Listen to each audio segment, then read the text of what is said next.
Worksheet है class 5th के लिए है। सेक्शन यहाँ पर अपना लिखेंगे। वर्कशीट का नाम है 22A। 22B भी होगी इसके बाद। पहले 22A को कर लेते हैं, फिर उसके बाद 22B करेंगे। हिंदी की कार्यपत्रिका है। तारीख है आज 15 जुलाई 2021 यानी बृहस्पतिवार का दिन होगा।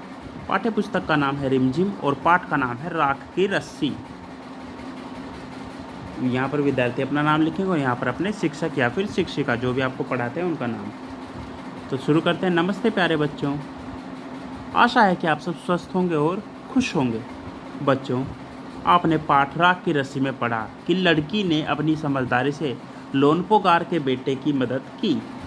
एक कहानी आपने कक्षा 3 में भी पढ़ी थी, बहादुर बित्तो। याद होगा आपको? अगर याद नहीं है तो पुरानी किताब एक बार खोलिए।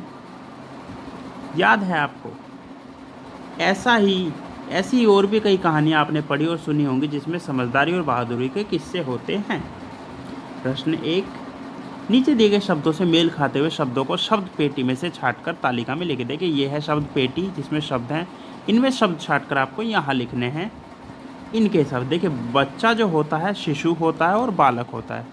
शिशु और बालक हो गए तो जो होता रहे उसे काटते रहिए ताकि दोबारा ना आए। लड़की क्या होती है? पुत्री हो सकती है और बेटी हो सकती है। तो यहाँ पर लिख देंगे हम लड़की, पुत्री और बेटी। इसके बाद बेटा क्या हो सकता है? पुत्र हो सकता है और सुत हो सकता है। सुत को भी पुत्र ही बोलते हैं, यानी पुत्र और सुत। अगर आपने हनुमान चालीसा पढ़ी तो उसमें होता है पवन सुत, यानी पवन के पुत्र। अंत में है मदद। मदद के लिए क्या होता है? मदद का मतलब सहायता करना और सहयोग करना। इन दोनों को आपको यहाँ पर लिख देना है, ठीक है? ये मैं नहीं लिख रहा, ये आपको अपने आप लिख देना है। चलते हैं इसके नीचे वाले हिस्से में वर्कशीट के। तो बच्चों नीचे वाले हिस्से में है प्रश्न नंबर 2। बच्चों, एक लड़की रीना कक्षा 5 में पढ़ती है। उसके अध्यापिका उसे राख की रस्सी पाठ पढ़ाते हुए पर्यायवाची शब्दों के बारे में बताया था कि समान अर्थ वाले शब्दों को पर्यायवाची शब्द कहते हैं। आप भी ध्यान रखिएगा, जिन शब्दों के अर्थ एक जैसे हैं उन्हें या आपस में क्या कहते हैं? पर्यायवाची शब्द। रीना के द्वारा लिखे गए गद्यांशों में कुछ शब्द मिट गए हैं। क्या आप इन शब्दों को सही जगह पर लिखकर गद्यांश को पूरा करने में रीना की मदद करेंगे? बॉक्स में दिए गए शब्दों की मदद ली जा सकती है, जैसे पेड़, व्याघ्र, पानी, जंगल, रात।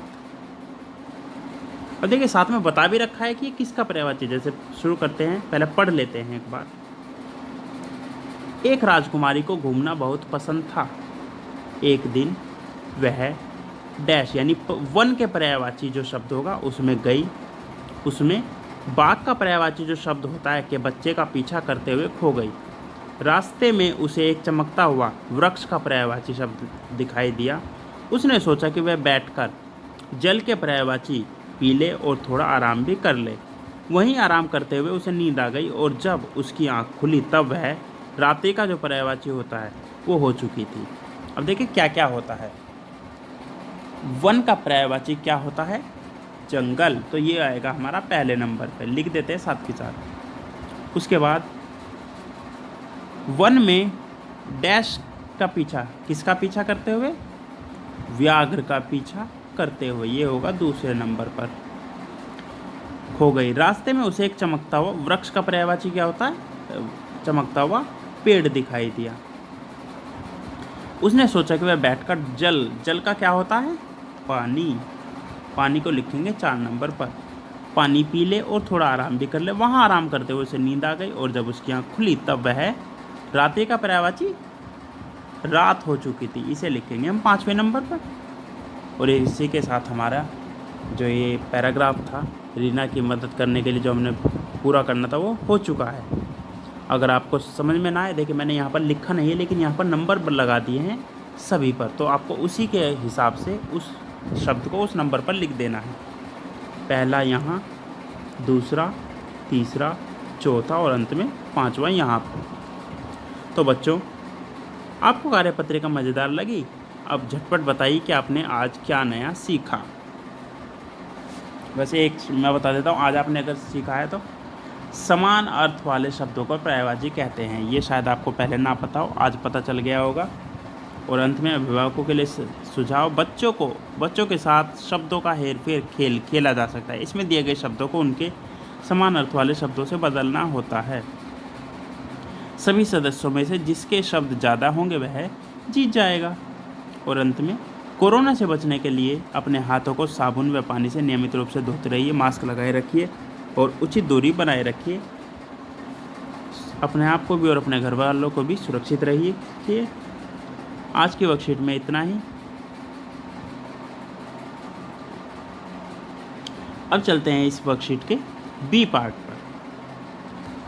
तो बच्चों यह है वर्कशीट का बी पार्ट, यानी 22 बी वर्कशीट है, क्लास 5th के लिए ही। और आज ये वर्कशीट है ईवीएस की। अभी जो हमने वर्कशीट ए पार्ट किया था वो हिंदी का था और बी पार्ट ईवीएस के लिए है। तारीख है सेम 15 तारीख यानी 15 जुलाई 2021, बृहस्पति का दिन। टेक्स्ट बुक का नाम है लुकिंग अराउंड, इंग्लिश में अगर कहें, हिंदी में अगर कहें तो आसपास।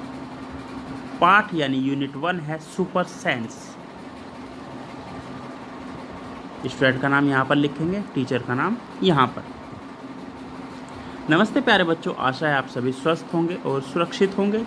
बच्चों, जैसा कि आप जानते हैं कि मनुष्य अपनी इंद्रियों यानी सेंसेस द्वारा अपने आसपास के वातावरण को महसूस करता है, जैसे देखना, सुनना, हेयर, सूंघना, स्मेल करना, स्वाद यानी टेस्ट करना, स्पर्श यानी टच करना। ठीक उसी प्रकार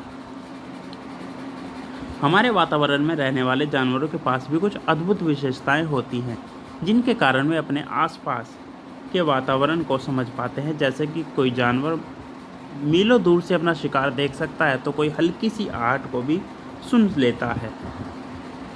प्रश्न 1 है इसी के ऊपर। जानवरों की इन्हीं विशेषता को समझते हुए नीचे कुछ रिक्त स्थान दिए हुए हैं। संकेत बॉक्स की सहायता से उस सही उत्तर अपनी कॉपी में लिखिए। अब देखिए, संकेत बॉक्स है हमारा, ये रहा, और शब्द है ये रहा। यहाँ से ढूंढकर यहाँ लिखने हैं पांचों में। 3 मैं लिखता हूँ, 2 आपको लिखने हैं। शेर की डैश उसे अंधेरे में चलने में भी मदद करती हैं। शेर की आँखें, तो आँखें आएगा पहले नंबर पे। सांप के डैश नहीं होते। सांप के क्या नहीं होते? जी हाँ, सांप के कान नहीं होते, तो ये आएगा दूसरे नंबर पे। लेकिन वह डैश महसूस कर सकता है। क्या महसूस कर सकता है? कंपन। कंपन आएगा दूसरे के 2.1 लिख रहा हूँ मैं यहाँ पर इसलिए, यानी दूसरे के 2.1 नहीं 2.2, दूसरे के दूसरे में। फिर आता है तीसरा, उल्लू। कब जागता है? रात को जागता है, यह आएगा तीसरा। और डैश को में साफ साफ देख सकता है, कब? अंधेरे में, यहाँ पर आएगा 3.2। अब चलते हैं, कबूतरों की आंखें किस तरफ होती हैं? ये आपको यहाँ से ढूंढ कर लिखना है। बाज हमसे कितना गुना देख पाता है?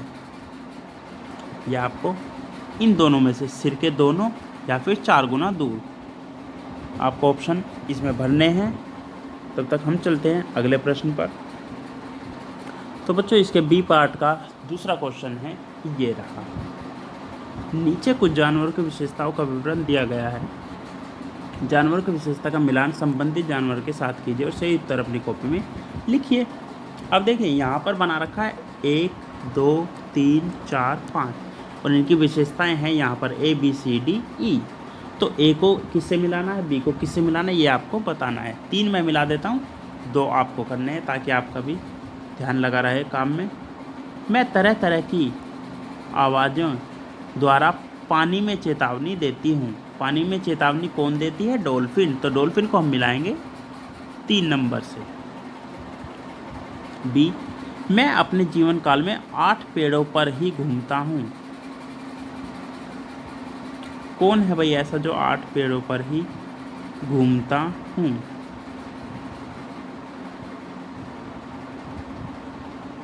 ये है क्वाला, यानी इसका मिलाएंगे हम पहले नंबर से।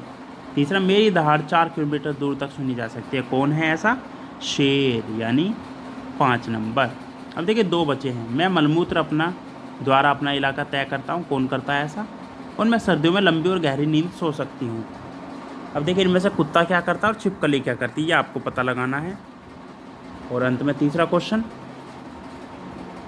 जानवरों एवं पक्षियों की विशेषता को ध्यान में रखते हुए नीचे दी हुई तालिका को पूरा कीजिए। विशेषताएं, सूंघना और देखना, यानी सुनना, सूंघना या देखना, किस में क्या आएगा? अब देखिए ये है चींटी। चींटी सुनती है, सूंघती है या देखती है? तो चींटी क्या करती है? सूंघती है।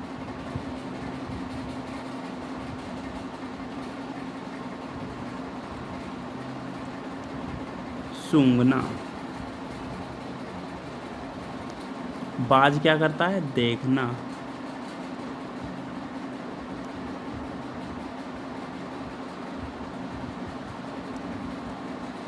कुत्ता क्या करता है? कुत्ता सुन भी लेता है और सूंघ भी लेता है। तो सुनना,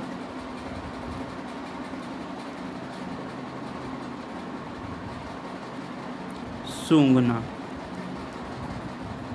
अब देखिए चमगादड़ क्या करती है और हाथी क्या करता है, यह आपको बताना है। और अंत में अभिभावकों के लिए सुझाव, जानवरों की विशेषता से संबंधित अपने अनुभव बच्चों के साथ साझा करें। यानी जानवरों के बारे में जो भी आप जानते हैं अपने बच्चों को बताइए, ताकि उनकी भी जानकारी बढ़े। और कोरोना से बचने के लिए सोशल डिस्टेंसिंग का पालन कीजिए और 6 फीट या फिर 2 गज की दूरी बनाए रखिए जब भी आप अनजान लोगों से मिलते हैं और बाहर जाते हैं। तो चलिए आज की वर्कशीट में इतना ही, मिलते हैं कल नई वर्कशीट नई वीडियो के साथ। तब तक के लिए धन्यवाद, अपना ध्यान रखिए।